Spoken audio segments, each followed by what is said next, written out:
Hello friends, आपका फिर से स्वागत है अपने YouTube channel AMR education centre पर। मैं आपके साथ राकेश कुमार।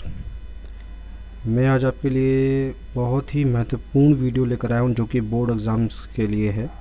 और ये आर्ट्स सब्जेक्ट है जो कि हिस्ट्री क्लास 12th का जो एक चैप्टर है 1857 के विद्रोह मतलब कि रिवॉल्ट। अब ये आज हमें पढ़ना है और इसके मैं बहुत ही इम्पोर्टेंट क्वेश्चंस ही लेकर आया हूँ, बस ओनली इम्पोर्टेंट क्वेश्चंस। और इसमें से बिल्कुल पक्का आएगा, एक ना एक क्वेश्चन बिल्कुल पक्का है। और इस चैप्टर को बहुत ही अच्छे से पढ़ के जाएँ आप, और best of luck board exams के लिए। चलिए आज हम अपनी एक वीडियो स्टार्ट करते हैं। चलिए स्टार्ट करते हैं। ये चैप्टर का नाम है 1857 के विद्रोह। ठीक है, चलते हैं आगे। आगे जैसे ही चलते हैं, यहाँ पर एक क्वेश्चंस अराइज है। उस क्वेश्चन पहला जो क्वेश्चन है हमारा वो जो है 1857 के विद्रोह की शुरुआत कब और कहाँ से हुई, सबसे पहला क्वेश्चन। और ये एक इम्पॉर्टेंट क्वेश्चन होता है बच्चों, और ये इम्पॉर्टेंट क्वेश्चन है, ध्यान से पढ़िएगा। ठीक है, अब इम्पॉर्टेंट क्वेश्चन में क्या पढ़ना है वो हम देख लेते हैं। ठीक है,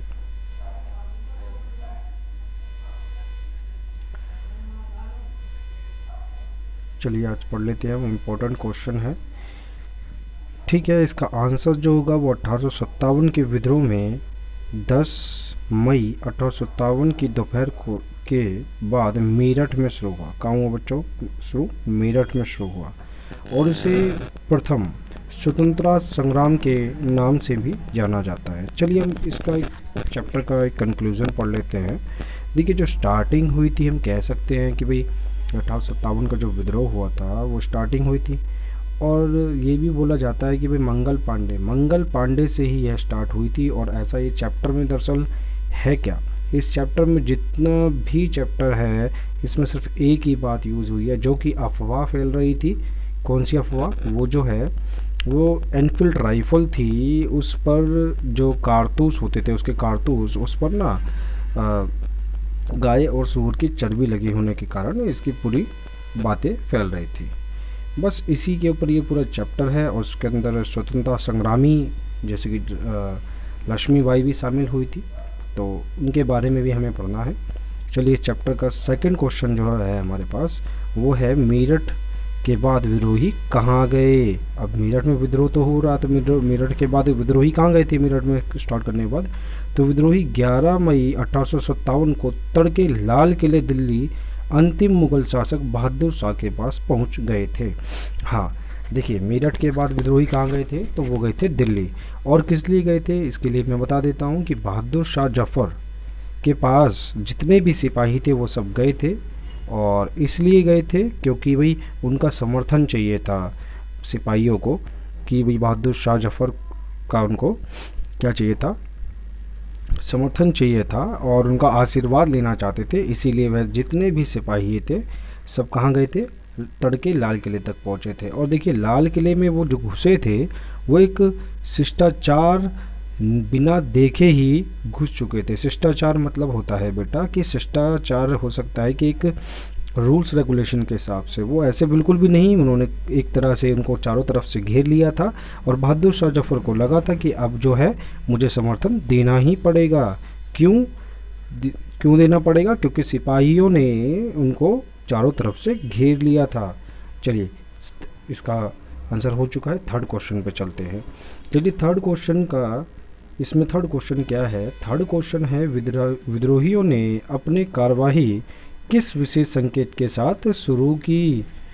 चलिए, इसका आंसर जो है, इसका आंसर है सिपाहियों ने किसी न किसी विशेष संकेत के साथ अपनी कार्रवाई शुरू की थी। और शाम के समय तोप का गोला दागा गया, कहीं बिगुल बजाकर विद्रोह का संकेत दिया गया। अब चलिए इसको थोड़ा सा डिस्कस कर लेते हैं थोड़ा ब्रीफली में। देखिए, संकेत मतलब होता है कि इंडिकेशन कैसे दिया गया होगा। तो इंडिकेशन कैसे दिया गया होगा?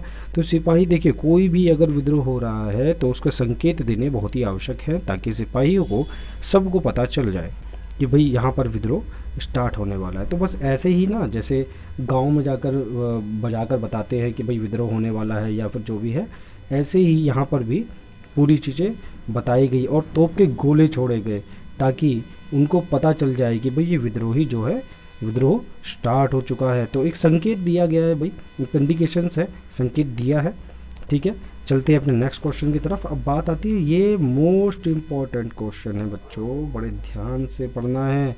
मोस्ट इम्पॉर्टेंट क्वेश्चन हमारा जो है वो यही है कि मोस्ट इम्पॉर्टेंट क्वेश्चन अपना क्या है, मोस्ट इम्पॉर्टेंट क्वेश्चन अपना रेजिडेंट कौन थे, और ये पहले भी आ चुका है, ये 2 नंबर में आ सकता है। ठीक है, चलिए इसको डिस्कस करते हैं। देखिए क्वेश्चन नंबर 4 क्या कह रहा है कि रेजिडेंट कौन थे। तो देखिए रेजिडेंट की अगर बात की जाए तो एक प्रतिनिधि होते थे, किसके भाई, जो भी गवर्नर जनरल होता था उसके जो प्रतिनिधि होते थे उन्हीं को ही रेजिडेंट कहा जाता था। बड़े ध्यान से सुनिएगा लाइन, मैंने क्या कहा, गवर्नर जनरल के जो प्रतिनिधि होते थे उन्हीं को ही रेजिडेंट कहा जाता था। आई बात समझ में? ठीक है, चलिए आई होप कि आपको समझ आ रहा होगा। चलिए अब आगे अगला पॉइंट पढ़ लेते हैं। उसे ऐसे राज्य में तैनात किया जाता था जो अंग्रेज़ों के प्रत्यक्ष शासन के अंतर्गत नहीं था। देखिए अब रेजिडेंट के बारे में बात हो रही है कि रेजिडेंट कौन थे। तो रेजिडेंट जो थे वो गवर्नर जनरल के क्या होते थे, प्रतिनिधि जो होते थे उन्हीं को ही रेजिडेंट किया कहते थे। ठीक है, और दरअसल क्या है, अब ये जो रेजिडेंट है ना उसी राज्य में तैनात किए जाते थे, उसी राज्य में उनको रखा जाता था, लगाया जाता था जहाँ पर अंग्रेज़ों के प्रत्यक्ष शासन के अंतर्गत शासन नहीं था। ठीक है, जहाँ पर अंग्रेज़ों का शासन डायरेक्ट रूप में नहीं था। ये क्वेश्चन है और इसका आंसर मैंने बताया। अब आपसे आ गया एग्जाम में कि रेजिडेंट कौन थे, तो आपको कुछ नहीं करना है, सिर्फ एक ही बात याद रखनी है, जो भी गवर्नर जनरल हुआ करता था उसके प्रतिनिधि को ही रेजिडेंट कहा जाता था। अब कहाँ पर तैनात किया जाता भाई, उसको ऐसे राज्य में तैनात किया जाता था जहाँ पर जो अंग्रेज का ना डायरेक्ट रूप से उसका शासन था ही नहीं वहाँ पर। ठीक है, आई होप कि आपको आया होगा, बहुत अच्छा। चलिए अगले चलते हैं नेक्स्ट क्वेश्चन की तरफ अपने। नेक्स्ट क्वेश्चन हमारा है 1857 के प्रारंभ में उत्तर भारत में कौन सी अफवाहें फैल रही थी। तो अफवाहें, देखिए अब इस क्वेश्चन को तो डिस्कस करना ही होगा और बहुत ही अच्छे से, बहुत ही मोस्ट इम्पोर्टेंट क्वेश्चन है ये। कौन सा है, 1857 के प्रारंभ में उत्तर भारत में कौन सी अफवाहें फैल रही थी। देखिए एक होता है आरंभ, एक होता है प्रारंभ। तो देखिए आरंभ मतलब होता है स्टार्टिंग और प्रारंभ मतलब होता है कि जब थोड़ा सा बंद हो रहा होता है, लास्ट का समय, अंतिम समय। तो कौन सी अफवाहें फैल रही थी या फिर स्टार्टिंग में कौन सी अफवाहें फैल रही थी, ये क्वेश्चन मैं आपको पहले ही डिस्कस कर चुका हूँ। अभी थोड़ी देर पहले ही मैंने आपको बताया था कि एक कारतूस के बारे में पूरा चैप्टर है, बस इसे ही पढ़ना है। चलिए इसका पॉइंट नंबर 1 पढ़ लेते हैं। पॉइंट नंबर 1 में जाएंगे, चलिए ये पढ़ लेते हैं। देखिए 1857 के प्रारंभ में उत्तर भारत में कौन सी अफवाह फैल रही थी। ठीक है जी, तो ये हमें पढ़ना है। एनफील्ड राइफल्स के कारतूस में गाय और सूअर की चर्बी का लेप लगा था, ये अफवाह फैल रही थी। और अंग्रेज़ों ने बाजार में मिलने वाले आटे में गाय और सूअर की हड्डियों का चूरा मिलवा दिया है। भाई ये भी अफवाहें फैल रही थी। ये दरअसल क्या है, ये अफवाह शुरू वाली अफवाह ही है। ठीक है, ये शुरू वाली अफवाह कौन सी है, वो है एनफील्ड राइफल के कारतूस में गाय और सूअर की चर्बी का लेप लगा होना। किसमें, कारतूस पर। ठीक है, और कारतूस क्या था, दरअसल इनको ना मुंह से खींचना पड़ता था। और आपकी जो पूरी चैप्टर की जो कहानी है और वो आपको बुक्स में भी मिल सकती है। दरअसल ये एक ब्राह्मण और खलासी के बारे में पूरा डिस्कस हुआ है, उन्होंने ही बताया था। ठीक है, चलिए आगे चलते हैं। तो अंग्रेज़ों ने क्या बताया भाई, अन्य अफवाह क्या है, अन्य अफवाह ये है कि भाई अब कुछ लोगों ने, कुछ सिपाहियों ने ज़्यादा ही बताया और अफवाह कुछ ज़्यादा ही फैलती हुई चली गई। जंगल, जैसे जंगल में आग लग जाती है ना, वैसे ही ये फैलती चली गई, बहुत ही तेज़ी से लीकेज होती चली गई। और ये भी बताया गया कि भाई जो अंग्रेज़ है ना, उन्होंने हमारे जो आटे हैं ना, बाज़ार में जो आटा मिलता है वहाँ पर उन्होंने क्या कर दिया है कि भाई आटे में ना हड्डियाँ का चूरा मिलाकर डाला जा रहा है ताकि जो हमारा धर्म भ्रष्ट हो जाए हिंदू और मुस्लिम का, बस इसीलिए। और उनका एक मकसद ये भी बता रहे थे अफवाह में कि भाई अगर ये धर्म भ्रष्ट कर देते हैं तो हमें ईसाई बनाने की कोशिश की जा रही है। बस इसी कारण ये विद्रोह और भी फैलता चला गया था। चलिए अपने क्वेश्चन की तरफ चलते हैं। नेक्स्ट क्वेश्चन हमारे पास क्या है, नेक्स्ट क्वेश्चन है 6 क्वेश्चन है हमारे पास। अवध पर सहायक संधि कब थोपी गई। तो चलिए पहले हम सहायक संधि को एक बार डिस्कस कर लेते हैं। देखिए सहायक संधि की बात हो रही है, तो सहायक संधि जब अवध का विद्रोह पर चल रही थी तो इसमें क्या होता था कि जमींदार और तालुकदार वगैरह होते थे। ठीक है, बस इसी पर ही डिस्कस करना है। 1857 में अवध पर संधि थोपी गई थी। देखो 1801 में सहायक संधि अवध पर थोपी गई थी। थोपना मतलब होता है कि उस पर लगाना। दरअसल क्या है, सहायक संधि थोपी गई थी। अब ये बात आती है कि ये सहायक संधि बनाई किसने, तो ये लॉर्ड डलहौजी ने बनाई थी। किसने बनाई थी, किसने बनाई थी, लॉर्ड डलहौजी। क्या नाम है, लॉर्ड डलहौजी ने ये बनाई थी। और ये थोपी दी थी किस पर, अवध पर थोप दी थी लॉर्ड डलहौजी ने। ठीक है, लॉर्ड डलहौजी ने थोपी थी। और रियासत में अंग्रेज टुकड़ियों की तैनाती की इजाज़त दें, उसमें बोला गया था। और दरबार में मौजूदा ब्रिटिश रेजिडेंट की सहायता पर काम करें। अब जो दरबार में जो मौजूद जो ब्रिटिश के रेजिडेंट हुआ करते थे, आपको पता ही है रेजिडेंट की परिभाषा तो अभी बताई थी हमने, कि सहायता पर काम करे। उसके बाद अगला क्वेश्चन हमारा क्या है, अगला क्वेश्चन हमारा क्या है वो पढ़ लेते हैं। अगला क्वेश्चन हमारे स्क्रीन पर ये रहा और इसे पढ़ना है। 7 क्वेश्चन है। 7 क्वेश्चन बोला है 1857 के विद्रोह की असफलता के प्रमुख कारण बताइए। देखिए बेटा, एक बात बता रहा हूँ, इस क्वेश्चन को बहुत ही अच्छे से पढ़कर जाएं एग्ज़ाम के लिए। पक्का है कि ये 5 नंबर का जरूर आना है, लिख कर ले लो, 100% आएगा। कि 1857 के विद्रोह की असफलता के कारण की बताइए। तो बेटा देखिए 5 नंबर का क्वेश्चन है, थोड़ा लेंदी लिखना होगा और आपको और अच्छे से डिफाइन करना है, थोड़ी सी राइटिंग भी और अच्छे से थोड़ी राइटिंग से अच्छे से लिखना है और डिफाइन अच्छे से करना है पॉइंट वाइज। अगर पॉइंट वाइज डिफाइन नहीं किया है तो आपको नंबर कम मिलेंगे। चलिए इस क्वेश्चन को पढ़ते हैं। 7 क्वेश्चन हमारा 1857 के विद्रोह की असफलता के प्रमुख कारण बताइए। तो इस क्वेश्चन का आंसर चलिए देखते हैं। देखिए प्रमुख कारण पहला था योग्य नेतृत्व का अभाव। दरअसल क्या है, अब पढ़ते हैं। योग्य की असफलता का प्रमुख कारण योग्य नेतृत्व का अभाव है। ठीक है, अगला है विद्रोही नेता एकजुट एवं संगठित होकर विद्रोही का नेतृत्व नहीं कर सके। दरअसल क्या, जो विद्रोही जो नेता थे ना, वो एकजुट होकर नहीं लड़ रहे थे ना, संगठित होकर नहीं, विद्रोही का नेतृत्व नहीं कर सके थे।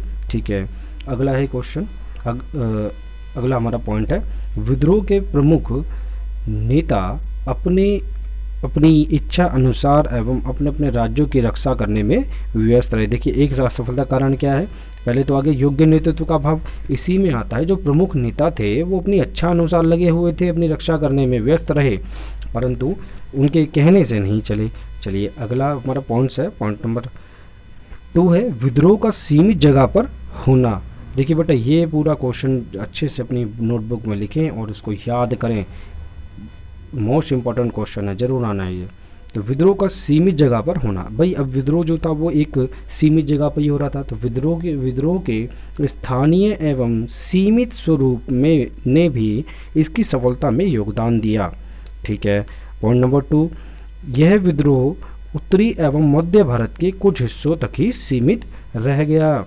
इस क्रांति का असर दिल्ली, मेरठ, कानपुर, झांसी, ग्वालियर, बिहार आदि के स्थानों पर अधिक दिखा। मतलब कि सबसे ज़्यादा जो क्रांति जो हो रही थी उसका जो असर है वो दिल्ली में दिखा, मेरठ में दिखा और कानपुर, लखनऊ, झांसी, ग्वालियर, बिहार और भी स्थान थे जहाँ पर ये अधिक दिखा था। देश के एक बहुत बड़े भाग बंगाल, पंजाब, कश्मीर, उड़ीसा, दक्षिण भारत में यह क्रांति नहीं फैल पाई। अब पेपर में आ जाए भाई ये जो क्रांति है 1857 की, इसका मुख्य असर कहाँ कहाँ पड़ा, तो आप बता देंगे दिल्ली, मेरठ, कानपुर, लखनऊ, झांसी, ग्वालियर, बिहार आदि। अगर बोल दे कि भाई कहाँ पर इनका असर नहीं पड़ा, कहाँ तक नहीं फैल पाई, तो इसका आंसर होगा पंजाब, कश्मीर, उड़ीसा, दक्षिण भारत में क्रांति नहीं फैल पाई। चलिए पॉइंट नंबर हमारा 4 है अंग्रेजों में सीमित क्षेत्र होने के कारण इस विद्रोह को कुचल दिया। अंग्रेजों जो थे उनका जो सीमित क्षेत्र था उन्होंने क्या किया, इस विद्रोह को कुचल दिया। चलिए ये क्वेश्चन पढ़ लिया है हमने, बहुत ही बेटा अच्छे से इसको डिफाइन करना है एग्ज़ाम में, नहीं तो आपको नंबर प्राप्त नहीं हो पाएंगे। चलिए हमारा अगला टॉपिक है, जो हमारा अगला पॉइंट है वो है, अगला टॉपिक है हमारा चलिए अगला टॉपिक है भारतीय राजा और सामंत की गद्दारी। देखो अब क्या है, 1857 के विद्रोह में कई भारतीय राजाओं एवं सामंतों ने अंग्रेजों का साथ दिया था। ठीक है, आपको पता ही होगा भाई, चैप्टर में आपने रीड किया होगा। तो 1857 के विद्रोह में क्या हुआ था, कई भारतीय जो राजा थे उन्होंने अंग्रेजों का साथ भी दिया था और कोई सामंत कंपनी के प्रति अधिक वफादार भी थे, मतलब कि बहुत वफादार भी थे। चलिए पॉइंट नंबर अगला है, विद्रोही के पास सीमित साधन। अब जो विद्रोही थे उनके पास सीमित साधन भी थे। ठीक है, पॉइंट नंबर 1 है, अंग्रेजों की तुलना में विद्रोही के पास साधन कम थे। आपको असफलता के कारण में क्या लिखना होगा कि अंग्रेजों की तुलना से ना विद्रोही जो थे उनके पास साधन कम थे, लड़ने के साधन कम थे। ठीक है, उनके पास धन जन और शास्त्रों का अभाव था, मतलब अभाव बेटा होता है कमी। तो उनके पास विद्रोही के पास क्या था, विद्रोहियों के पास धन जन और शास्त्रों का, शस्त्रों होता है ना, शस्त्र होते हैं जैसे बंदूक वगैरह, ऐसे ही उनके पास कमी थी। किनके पास, विद्रोहियों के पास। तो अगला है टॉपिक, विद्रोह में जितने भी राजा और जमींदारों ने भाग लिया वे छोटे छोटे सामंत थे, ना कि बड़े थे। तो विद्रोह में जितने भी राजा ने भाग लिया था, जमींदारों ने भी भाग लिया था, वो छोटे छोटे सामंत थे। अब अगला हमारा पॉइंट है, जिसकी शक्ति और साधन पहले से ही अंग्रेजों ने सीमित कर दिए गए थे। अब जिनकी शक्ति क्या कर दी थी भाई, ये सीमित कर दी गई थी। ये हमारा पॉइंट पूरा क्लियर है। अगर आपको क्लियर बेटा हमारे चैनल को जरूर सब्सक्राइब करना, और हम ऐसी वीडियोस लेके आता रहता हूँ मैं। अगर आपको मेरी वीडियो अच्छी लगी हो तो लाइक और शेयर करना बिल्कुल ना भूलें, और मुझे बताएं कि आपको कितना समझ में आ रहा है और आपको लग रहा है इंपॉर्टेंट क्वेश्चन है। चलिए अगला हमारा एक पॉइंट है, पॉइंट नंबर लास्ट पॉइंट है, आई थिंक लास्ट पॉइंट होगा हमारा। चलिए लास्ट पॉइंट हमारा क्या है, अभी सेकंड लास्ट है। ठीक है हमारा अब है मजबूत संगठन का अभाव। अब क्या था, मजबूत संगठन का अभाव। अभाव मतलब कमी होती है, अभाव मतलब बेटा क्या होता है, अभाव मतलब कमी होती है। याद रखना, कहीं भी कमी या अभाव लिखे तो आपको पूरा लिखना होगा। 1857 का विद्रोह बिना किसी पूर्व निश्चित योजना से ही शुरू हो गया था। क्या होगा था कि भैया वो निश्चित योजना नहीं बनाई, एक पूरी कह सकते हैं योजना बिना बनाए ही ये लड़ाई शुरू हो चुकी थी। और क्रांति के कुछ प्रमुख नेता घूम घूम कर जनता को अपने साथ कर रहे थे। अब क्या था, जो क्रांति के जो प्रमुख नेता थे वो क्या कर रहे थे, घूम घूम कर जाकर अपनी तरफ करने की कोशिश कर रहे थे, लेकिन फिर भी उनके पास कोई ठोस संगठन नहीं था। अब उनके पास क्या हुआ, कोई भी जो घूम घूम को तो कर रहे थे, लेकिन कोई भी एक ऑर्गेनाइजेशन, मतलब कि जो लोगों का झुंड है वो एक अच्छी तरह से नहीं बन पाया था। अब है अगला टॉपिक हमारा, सबके उद्देश्य अलग होना। तो क्रांतिकारियों का कोई निश्चित उद्देश्य नहीं था। और पॉइंट नंबर 2, विद्रोह में भाग लेने वाले लोग अलग अलग वर्ग से थे। अब विद्रोह में क्या थे भाई, अलग अलग से सब अलग अलग वर्ग के थे, और जो अपने स्वार्थों की पूर्ति हेतु इसमें शामिल। कुछ लोग ऐसे भी थे जो अपने स्वार्थी, मतलब कि अपने सेल्फिशपन को देख के ही अपना काम निकालना चाहते थे, अपनी पूर्ति करना चाहते थे। वो कुछ लोग ऐसे भी उसमें शामिल हुए थे। उनके सामने यह निश्चित नहीं था कि क्रांति की सफलता के बाद वो क्या करेंगे। अब उन्हें ये भी नहीं पता था भाई कि अगर ये क्रांति सफल हो जाती है तो उन्हें करना क्या होगा, क्या करेंगे और क्या नहीं करेंगे। हमारा पॉइंट नंबर 4 हो गया है। चलते हैं हमारे अगले टॉपिक की तरफ। ठीक है, अगला है सैनिकों का कोई निश्चित उद्देश्य नहीं था। सैनिकों का क्या था, एक निश्चित उद्देश्य नहीं था। उन्हें खुद नहीं पता था कि अगर हम सफल हो जाते हैं तो हम क्या करेंगे। ठीक है, अब बात आती है जन समर्थन का अभाव। अब जन होता है लोग, तो जन समर्थन का अभाव क्या था, जन समर्थन में अभाव में कमी क्या क्या आई। तो बस ये पॉइंट एक बार लिखना है। अगर आप पॉइंट्स भी लिख कर आ जाएंगे तो काफ़ी आपको नंबर मिल सकते हैं। तो क्रांति की असफलता का एक मुख्य कारण जन सहयोग का अभाव था। दूसरा, भारतीय समाज का उच्च एवं मध्यम शिक्षित वर्ग तथा धनी तबके के लोग इससे अलग रहे। मतलब कि जो कह सकते हैं भाई, जो पढ़े लिखे लोग थे वो और एक धनी लोग इस विद्रोह से दूर रहे। जन समर्थन का अभाव, क्या समर्थन नहीं दिया, किसने, एक शिक्षित वर्ग ने जो शिक्षित थे, पढ़े लिखे थे, और एक आप कह सकते हैं कि भाई जो धनी लोग थे उन्होंने नहीं दिया। तो व्यापारिक विद्रोहियों के खिलाफ थे। बहुत से सामंत अपने जमींदारों पर अधिकार करने के पश्चात क्रांति से अलग हो गए थे। इस तरह विद्रोह को व्यापक जन समर्थन प्राप्त नहीं हो सका। चलिए अगला टॉपिक है हमारा, अगला पॉइंट है हमारा अंग्रेज की अनुकूल परिस्थितियां तथा सैन्य संचालन। संचालन मतलब होता है चलाना, मतलब कि उसको कैसे ऑपरेट करते हैं, तो मतलब कौन उसका नेतृत्व कर रहा है। तो जिस समय 1857 का विद्रोह हुआ उस समय अंतर्राष्ट्रीय परिस्थितियों अंग्रेजों के अनुकूल थी। विद्रोहियों को सहायता देने वाला कोई विदेशी शासक भी नहीं था। अब यह अभावी है क्योंकि सैन्य संचालन के लिए एक सहायता देने वाला भी होना चाहिए, तो विदेशी शासक भी हमारा कोई सहायक नहीं था। ऐसी स्थिति में अंग्रेज आसानी से विद्रोह पर काबू पा सके थे। अब जो भी ऐसी स्थिति में अंग्रेज क्या करेगा, आसानी से विद्रोह पर कब्जा मतलब कि काबू पा लेगा, क्योंकि एक शासन अच्छा नहीं था, मतलब कह सकते कि नेतृत्व करने वाले ठीक होते तो हो सकता था। अंग्रेजों के सेनापति भी सैन्य संचालन में कुशल थे। अब अंग्रेजों के जो सेनापति थे वो क्या कर रहे थे, सैन्य संचालन में कुशल थे। कुशल मतलब बोल सकते कि जो काम करने में बहुत ही स्किल होती है, बहुत ही अच्छी होती है, और वो देख रेख भी अच्छे से करते हैं और काम को अच्छे से कर सकते हैं। अब उनके पास आधुनिक हथियार थे। किन के पास भाई, अंग्रेजों के पास क्या थे, आधुनिक हथियार थे। और हमारे विद्रोहियों के पास क्या थे, सिपाहियों के पास हथियार की, एक धन की, एक जन की और एक कह सकते हैं शस्त्रों की वहाँ पर क्या थी, अभाव था, कमी थी। इस प्रकार अंग्रेजों ने विद्रोह को कुचल दिया। अब इस प्रकार क्या हुआ, अंग्रेजों ने जो भी अंग्रेज थे उन्होंने क्या करा, विद्रोह को कुचल दिया था। मतलब ये आपका एक क्वेश्चन से भी आ सकता है कि अंग्रेज, एक मिनट टेक्निकल, हेलो, हाँ जी, आते हैं अपने टॉपिक पे। लास्ट हमारा टॉपिक हमारा है वो है राष्ट्रीयता का अभाव, राष्ट्रीयता की भावना का अभाव। चलिए इसको डिस्कस कर लेते हैं, लास्ट टॉपिक है हमारा। चलिए टॉपिक को डिस्कस कर लेते हैं, लास्ट टॉपिक है, ये बहुत ही इंपॉर्टेंट क्वेश्चन है बेटा। 1857 के विद्रोह के समय तक भारत में राष्ट्रीयता की भावना का विकास नहीं हो सका और अंग्रेजी शासन के विरुद्ध असंतोष जरूर था, लेकिन यह असंतोष एक व्यापक राष्ट्रीय स्वरूप प्राप्त नहीं कर सका। ठीक है बच्चों, हमारा ये चैप्टर जो डिस्कस हुआ है आज, इस चैप्टर का नाम आपको पता ही होगा, अभी बताया था स्टार्टिंग में ही हमने वीडियो में। तो चलिए एक बार हम डिस्कस कर लेते हैं। देखो 1857 का रिवॉल्ट है, ये क्या है, रिवॉल्ट, और हमने ये पढ़ लिया है। चलिए, और इसको जितने भी क्वेश्चंस हैं इनको रिवीजन करके जाइए और 100% इसमें से 1 क्वेश्चन 5 नंबर का 100% आना है।